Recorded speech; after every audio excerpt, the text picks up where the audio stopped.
Hi, and welcome to today's session presented by myself, Alex Whittam, and my colleague Beth. We are business development managers for Landbay. Landbay are a specialist buy-to-let lender.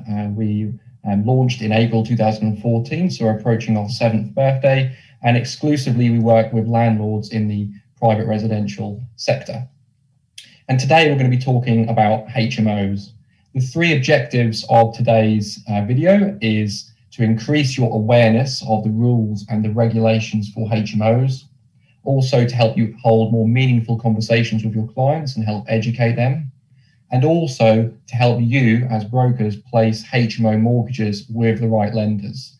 Now, a little disclaimer here, in this next 15-minute session, I'm not going to go through absolutely everything around rules and regulations because we don't have enough time. So always refer to your local council to check in-depth rules and regulations in your area. I'm going to hand over to Beth, who will tell us what is a HMO. Thanks, Alex. So what is an HMO? An HMO is a property that's shared by 3 or more unrelated tenants, forming more than one household and sharing a toilet or kitchen or bathroom. So your typical setups for HMOs are student lets is where my mind always goes, or if you've got a busy city with large employers, young professionals and sharers is a very typical setup. And a good way to find out how much those rooms are renting for, if your landlord is unsure and it's maybe their first venture into HMOs or your first venture into HMOs, is check websites like spareroom.com. And they'll give you a good idea of what each room is renting for, which is great because your client can then work off those numbers and you can figure out what the maximum load is, which of course is the most important thing. So Alex is now going to talk about licensing. Thanks, Beth. So licensing, now it's not new. It's been around for around 15 years now. It was first mentioned in the 2004 Housing Act, and it was introduced to play around 2006, so about 15 years now.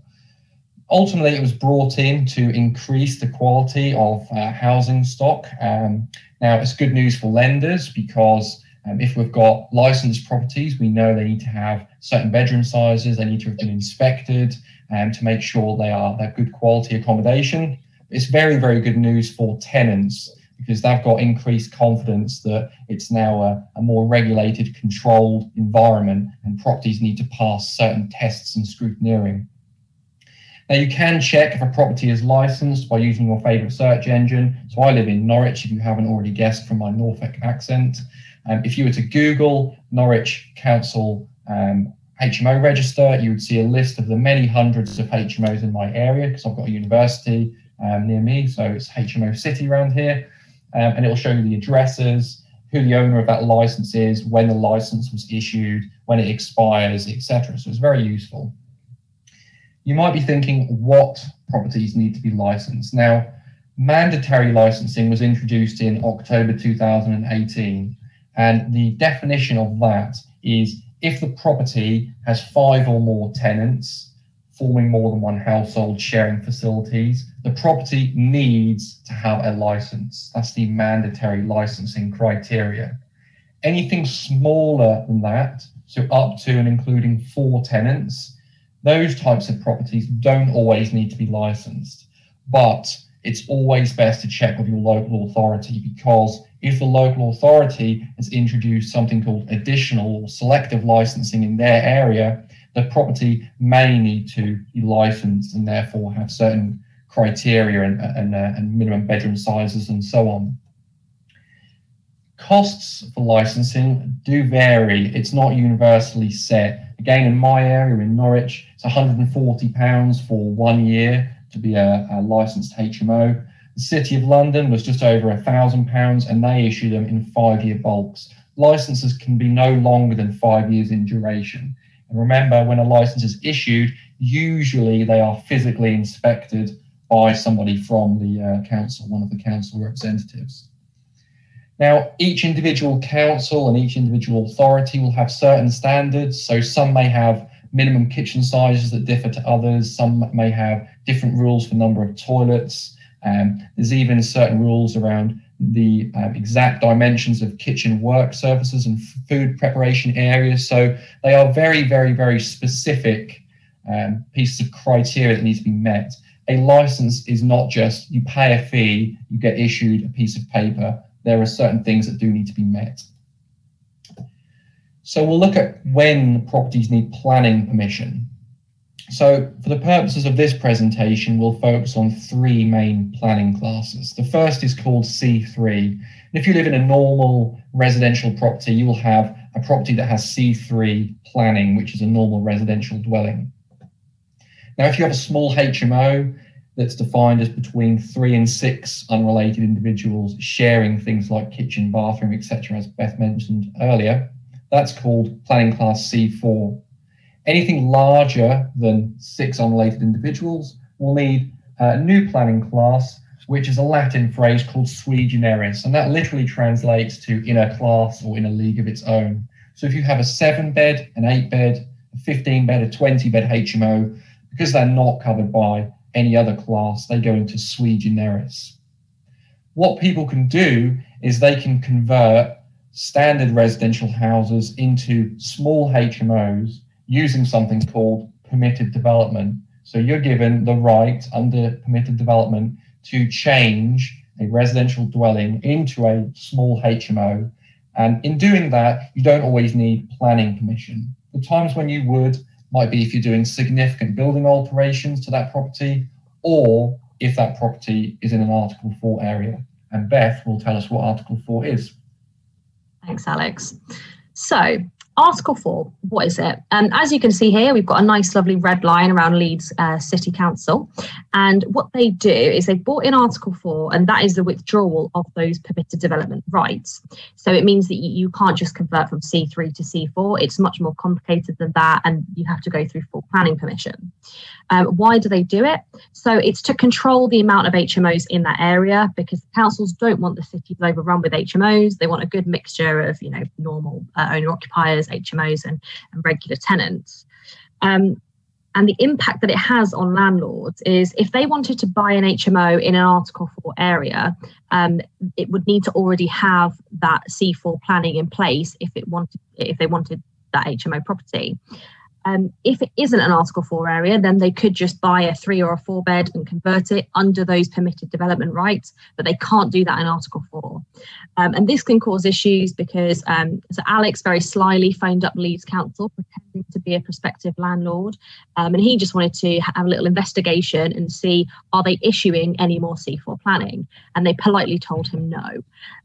So if somebody wanted to buy a 6-bed HMO in Leeds and it didn't have that C4 planning already, they'd have a big problem. So they would have to buy an existing one, or they're remortgaging an existing one.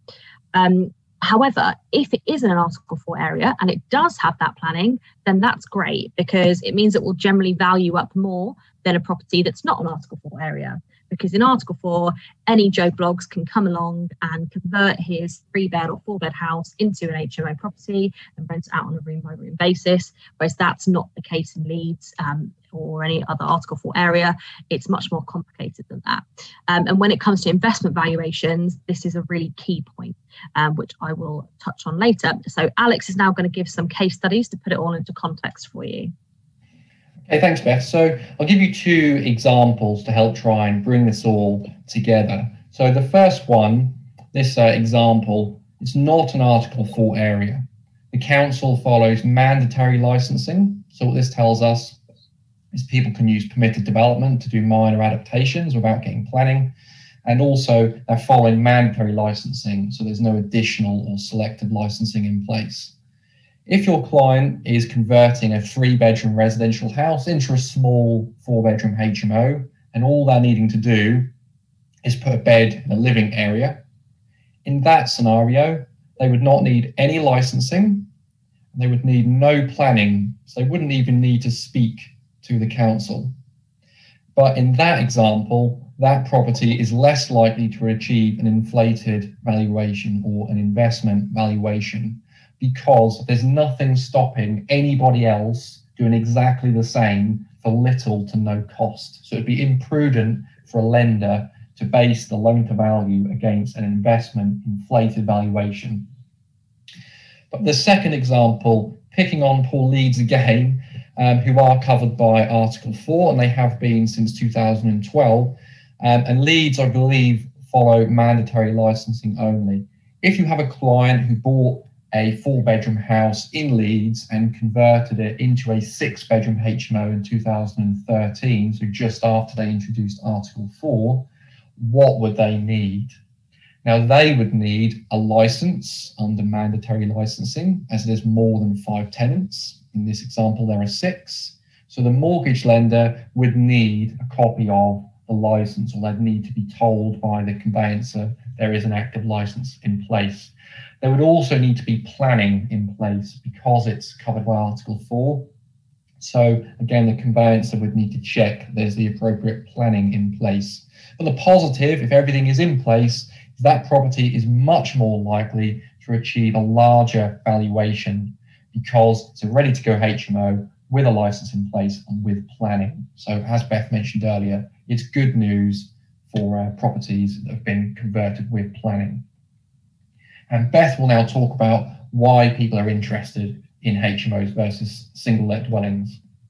Thanks, Alex. So as you can see here, we've got a lovely 3-bed house let for £1,000 a month, which is great. Then convert that into an HMO, so just change the lounge into a bedroom. You've now got a 4-bed HMO let on a room-by-room basis for £450 per room per month, getting £1,800 per month, which is almost double what you would get on that if it was just let as a family home.